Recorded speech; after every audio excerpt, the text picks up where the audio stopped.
Salut à tous, c'est Goran pour la chaîne Studio Sport et aujourd'hui on va parler logiciel de montage. Vous avez peut-être envie de vous lancer dans l'aventure audiovisuelle, vous avez peut-être, qui sait, envie de devenir monteur vidéo, mais vous êtes en train de franchir le premier pas et là tout de suite vous n'êtes pas sûr de vers quel logiciel de montage vous devez vous pencher. Et c'est normal parce que il y en a quand même un petit paquet. Ça c'est un peu moins cool mais vous en faites pas, je suis là pour vous. On est allé chercher 3 logiciels de montage plus ou moins connus et on les a décortiqués pour vous. On va vous faire une vidéo précise, concise avec les points forts, les points faibles et à la fin de ce contenu, vous saurez vers quoi vous tournez. C'est parti!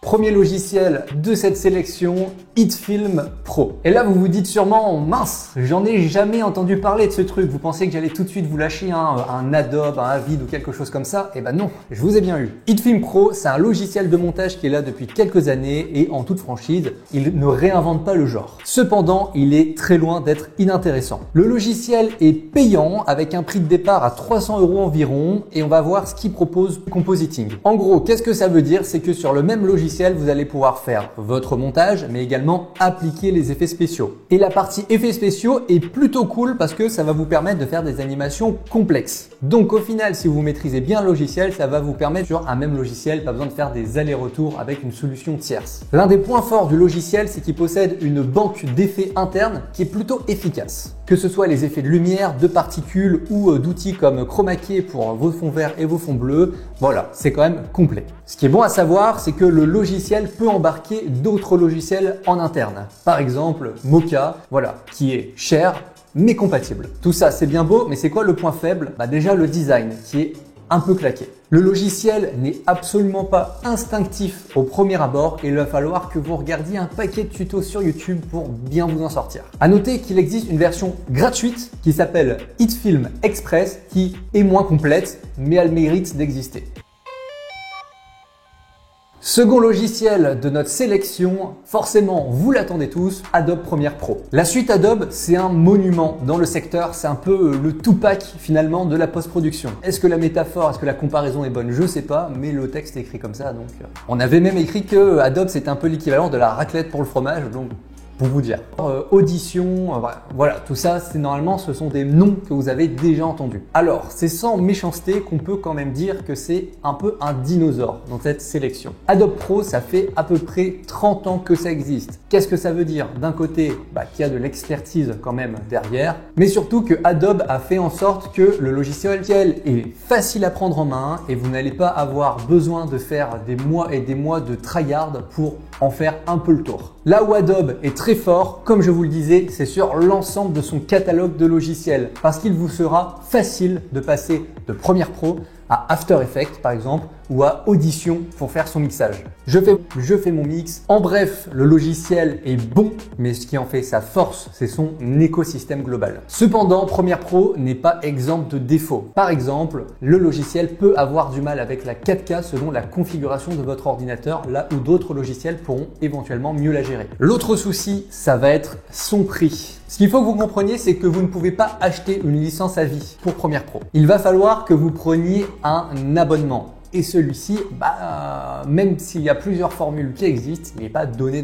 Vous allez avoir un forfait classique comprenant l'ensemble du pack Adobe. Vous allez également avoir des tarifs étudiants. Et en plus de ça, vous avez de temps en temps des offres promotionnelles qui ne concernent qu'une partie de ces logiciels. Par exemple, vous pouvez n'avoir que Illustrator et Photoshop pour un prix réduit. Ce qu'il y a à retenir, c'est que vous devriez payer dans les bons jours entre 12,99 € et avec le plus gros forfait, à peu près 30 € par mois. Mais qu'on se le dise, Premiere Pro, ça reste quand même une grosse référence dans le marché.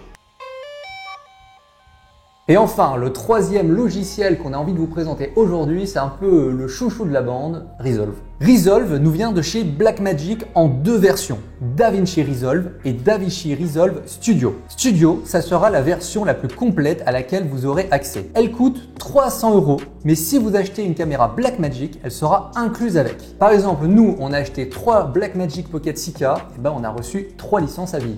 Incroyable. Et quant à DaVinci Resolve classique, bonne nouvelle, oui, elle est beaucoup moins complète, mais elle est gratuite. C'est un logiciel vraiment passe-partout qui va vous permettre de vous adapter à la quasi-totalité des projets sur lesquels vous allez être confronté. De l'importation des médias, au montage, à l'étalonnage, au compositing, tout est dedans. Sur le plan de la fiche technique, Resolve est extrêmement poussé avec sa colorimétrie YRGB brevetée. Son traitement 32 bits flottant, ses outils d'étalonnage HDR, son moteur audio Fairlight, et je pourrais continuer la liste comme ça pendant 3 heures tant le logiciel est bien pensé. Ce n'est pas juste complet, c'est très complet, tout en restant ergonomique. Toi-même tu sais. Et si vous avez besoin de travailler rapidement, vous pouvez utiliser une page du logiciel qui s'appelle Cut et qui, encore une fois, le design, l'interface, l'ergonomie fait vraiment plaisir à travailler dessus. Si ce que vous avez envie de faire, c'est faire du montage pour Internet, pour YouTube, TikTok, Instagram, ce que vous voulez, le logiciel, une fois de plus, a pensé à vous. Aujourd'hui, et c'est juste mon avis, Resolve semble en tout cas être le logiciel qui fait le plus d'efforts pour simplifier le workflow pour les créateurs du web. Adobe Premiere également, mais ils sont peut-être un peu plus en retard, mais Resolve est vraiment en plein dedans. Bon, et ça, c'est vraiment pour ceux qui vont évoluer dans l'écosystème Resolve. Et ce qu'il faut que vous sachiez, c'est que la marque a vraiment développé son panel d'outils pour la post-production et vous allez avoir des outils physiques à votre disposition vraiment adaptés et pensés autour de Resolve. Je pense ici à des bancs de montage, des bancs d'étalonnage. Je vous invite vraiment à jeter un œil. C'est très intéressant. Si c'est quelque chose qui vous intéresse, lien dans la description. On vous met d'ailleurs un lien vers la fiche technique de la licence Resolve avec vraiment tous les détails. Comme ça, vous allez pouvoir un peu explorer un peu. Ok, là je vais sortir un peu du script de tout ce qui est écrit, je vais vous parler vraiment de mon avis personnel par rapport à tout ça. Moi, ça fait des années, depuis mon école de cinéma, que j'utilise le pack Adobe, donc Premiere Pro, After Effects, vous connaissez. Et j'ai une frustration un peu parce que je vois le workflow Resolve évoluer dans le bon sens et rattraper Adobe depuis quelques mois, voire quelques années. Et aujourd'hui, en toute franchise, est-ce que j'ai la foi de réapprendre un nouveau workflow, tout ça? Je reste un peu dans mes habitudes, mais par exemple, je dois bien avouer que pour la partie étalonnage, il n'y a absolument rien qui batte Resolve en termes de workflow. Et même si je travaille, je fais mon montage sur Premiere, il m'arrive d'aller sur Resolve juste pour finir cette partie. Voilà, c'est quand même un très bon indicateur de la puissance et de l'efficacité de ce logiciel. Alors évidemment, il n'y a pas que ces 3 logiciels. J'ai forcément envie de vous parler de Final Cut, mais comme c'est surtout compatible sur Mac, est-ce que j'ai envie de vous présenter un workflow complet qui va concerner seulement une minorité d'entre vous? Non. Par contre, attention, ne me faites pas dire ce que j'ai pas dit, ce n'est pas un mauvais logiciel, loin de là. C'est juste que ici, on a envie de s'adresser au plus de gens possible et malheureusement, c'est compliqué avec cette sélection. Par contre, si j'ai loupé une pépite que vous utilisez ou peut-être tout simplement vous avez envie qu'on en parle dans une prochaine vidéo, s'il vous plaît, n'hésitez pas à en parler en commentaire. C'est comme ça qu'on fait avancer la chaîne. Et ouais. D'ailleurs, n'hésitez pas à vous abonner, ça nous fait toujours plaisir. Et si vous avez la moindre question, encore une fois, on est toujours là pour y répondre en commentaire. Alors, qu'est-ce que vous attendez? C'est tout pour moi, c'était Goran pour Studio Sport. Salut à tous.